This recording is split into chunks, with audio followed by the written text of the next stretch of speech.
Hello everyone, my name is Jalen Jones, digital producer here at WRAL. If you're watching this video, make sure you're subscribed, make sure you like the video. For more content you're not going to be able to get anywhere else. It's totally free, doesn't sign you up for anything. Guys, I had a wonderful opportunity. A living legend took some time out of his busy day to sit down with me and talk about a pivotal point in American history. Ken Smith, you guys know him and love him on WRAL in the mornings. He covers traffic, he covers breaking news. You guys know him and love him. He uncovered a pivotal point in American history. Dr. Martin Luther King's I Have a Dream speech has actually a North Carolina base, North Carolina roots to it, and we dig right into it. Here's that conversation. Ken Smith, thank you so much for joining us today. We got an exciting topic. Again, Black History Month, one of the most iconic moments really in American history, was workshopped, I guess, in here in North Carolina.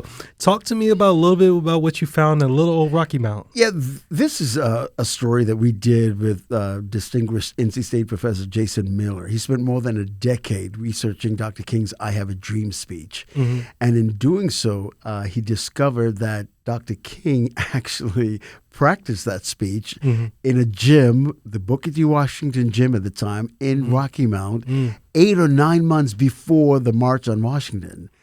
And in his research, he discovered that so much of Dr. King's writings, so much of his sermons and speeches were influenced by his dear friend, poet Langston Hughes. Oh, wow. And I know that guy, too. So it's funny how these big names kind of are all inspired by each other to make this massive movement. Mal, that's so beautiful to know that this iconic moment in U.S. history started here. How many people were in the gym when they... You know, that's a great question because Professor Miller also introduced me to Herman Tillman. He was, I should say that again. He introduced me to Herbert Tillman. Herbert Tillman, okay. Yes. And Mr. Tillman was 17 years old when he attended that historic event in that Booker T. Washington gym. And we actually went back to that gym. It's still standing as a symbol of history. And you walk into that gym, and we took him into that gym, and he was able to describe what that moment was like when Dr. King walked in the room. He said it was packed to the rafters. Yes. Standing room as it only. Should be. As it should be. People had heard of Dr. King, but they couldn't imagine that this world-class figure, a civil rights icon, was actually coming to small town like Rocky Mount. But there he was, and he said the whole place erupted when Dr. King, when his face, as he walked to the stage, showed it was just an incredible moment. And I got to tell you, to be in that gym, knowing that it was relatively, it is the same gym, the same walls, it's set up the same way. Of course, over the years it's changed a little bit, but this is the same gym. Wow. And Professor Miller was able to show me where the stage was set up, where Dr. King would have been speaking from. And you felt something when you walked into that gym. And you especially felt it when Mr. Tillman started talking about his experience that night. He said, he's 81 now. Life-changing moment. Oh, my gosh. And he said he remembered everything about that night as if it were yesterday. It never left him. It will always stay with him. It was an incredible opportunity to interview him inside that gym. Well, first of all, I'm glad we're going to be able to get some of the visuals, right? The gym's still standing. I'll make sure I link this your story visually to this podcast episode as well, so you guys can check it out. But I always get inspired, like those young people, 17-year-old.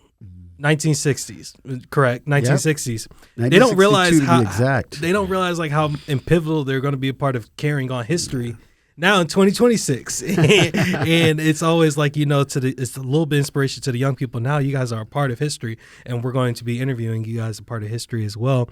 The contents of the speech. Let's go into the contents of the speech. What sticks out to you about the I Have a Dream speech? Yeah, that familiar refrain, I have a dream. It came from that Langston Hughes poems about a dream deferred. And Dr. King took that whole idea of having a dream, having a vision, for the United States, having a vision for America, having a vision not just for Black America, but having a vision for America as a whole. Absolutely. And people coming together. And I think when I asked Mr. Tillman at the time when he was in that gym, hearing that speech, years later, what did that mean to him? I asked him that, and he said, you know what?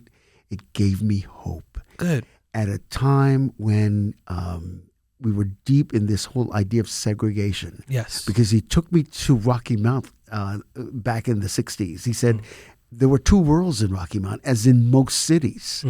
There was a black section, there was a white section, there were colored theaters and colored water fountains, and essentially railroad tracks cut right down that city. So having Dr. King come and speak about uniting a country, it gave him hope. It gave him this desire that he too can make it. He can make it, even as an African-American man in the 1960s. He ended up joining the military, serving in the military, serving his country. But he'll never forget the sense of hope that night gave him, that hearing Dr. King that night gave him. Absolutely. And I can imagine that hope because, again, personally, my family, a couple family members, military, going on to that Vietnam War, carrying that hope with them during such a turbulent time in America. Let's switch this personal as we wrap up here.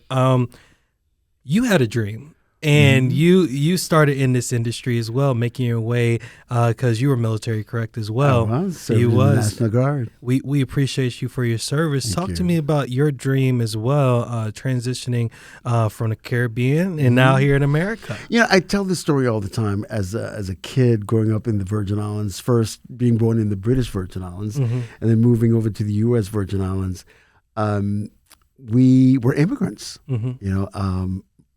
But the interesting thing is we never felt poor.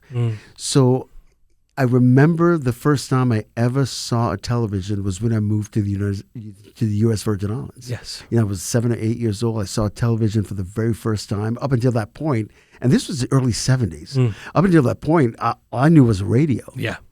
And right there and then when I saw that, I remember being mesmerized and thinking, wow, I want to do that. And that was my dream. But at the time, as a 6 or 7 years old, I didn't know that was my dream. For sure. But looking back, that was my dream. And the fact that I was able to live that dream initially in college, then getting a job in this field that I always dreamed of working, that's the dream realized.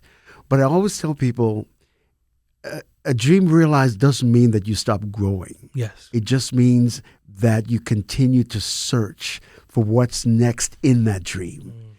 Because you don't stop. You don't stop growing, because the beauty of this business that we're in, you're learning something new every day. And the fact that you learn something new every day, it gives you an opportunity to continue to dream even bigger about the opportunities that could come your way as a journalist. Absolutely. Well, you're inspiring me a little bit as well, because again, it's like your dreams evolve, especially with the times and the changes and new platforms and new ways to do it. So I can't wait to see how your dream evolves, how my dream evolves, and again, this beautiful story about Martin Luther King, who had a dream for America and unity. Thank you so much for your time. Happy to be here. Thanks, Ken. And again, a living legend. Ken's been around for so long, and we appreciate him and all his knowledge and wisdom, bringing in this beautiful story. If you guys missed the story, go ahead and check it out, WRAL.com. I'll make sure I link his story to this video as well. Again, if you guys haven't, make sure you guys are subscribed. It's totally free. Doesn't sign you up for anything. Make sure you like the video as well and continue following us for more content you guys can't get anywhere else. Thank you guys so much and have a great day.